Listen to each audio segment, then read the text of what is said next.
During our preparation for the mission, we get to train on cutting-edge technologies. We are all trained to conduct a lot of science, and will be the hands, the eyes, the ears of the scientists who are working for years for a specific experiment. Some of the experiments are ongoing, some of them are ending soon, and some of them are just starting.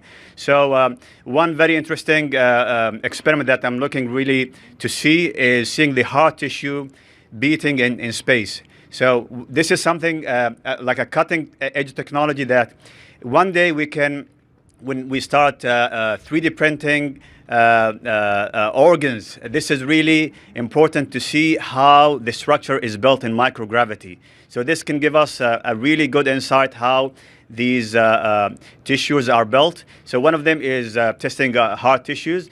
We have a lot of material science as well. We're going to test fluidics. We're going to test the materials and how they burn in space. And this is for the future missions when we go into the lunar surface again or going into another planet. So we need to test materials and how they react in microgravity and different atmospheres, let's say on Mars, for example. So a lot of excitement. I'm really excited to conduct a lot of science and communicate whatever we have back to